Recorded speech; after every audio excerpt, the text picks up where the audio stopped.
वज़ीर-ए-आज़म के मुआविन खुसूसी शहबाज गिल के ऑपोजिशन पर वार, कहा बिलावल सीवी लेकर वाशिंगटन जा रहे हैं, वो नौकरी लेने जा रहे हैं। खेलने कूदने वाले बच्चे को पर्ची चेयरमैन बना दिया गया है।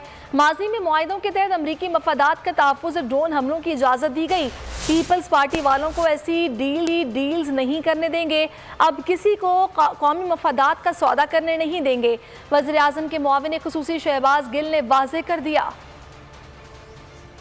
मैंने जब पाकिस्तान के अंदर हर जगह पे अपना सीवी दे लिया, हालांकि उस सीवी के ऊपर क्या है, एक बड़ा शून्य, बड़ा सिफर। जिंदगी में कभी किसी कॉफी शॉप पे चाय का कप भी नहीं बेचा, जिंदगी में 1 घंटे का काम नहीं किया कभी, और वो चले हैं पाकिस्तान के प्राइम मिनिस्टर बनने। उसके लिए सीवी हर जगह दे ली पाकिस्तान में। इमरान खान ने कहा we are partner in peace but we are not partner in conflict. हम जंग में साथी नहीं है, अमन में हर तरह के साथी हैं। बिलावल साहब जाके कहेंगे साथी क्या बात है, हम आपके गुलाम हैं, आप हुकूमत में लाए हमें, हम सब कुछ करने को तैयार हैं। तो बिलावल साहब वाशिंगटन जा रहे हैं नौकरी की अर्जी लेने। बट बिलावल को एक बात बता दूं, आप वहां शूटिंग तो करने जा रहे हैं, मैं हूं ना की, लेकिन पाकिस्तान बदल चुका है। और ऊपर सबसे बड़ी बात, इमरान खान बैठा है। आप लोगों की ऐसी की तैसी अब आप ऐसी डीलें करें, अब ऐसी डीलें करने नहीं देंगे। मादरे वतन के इंटरेस्ट को अब बेचने नहीं देंगे किसी को।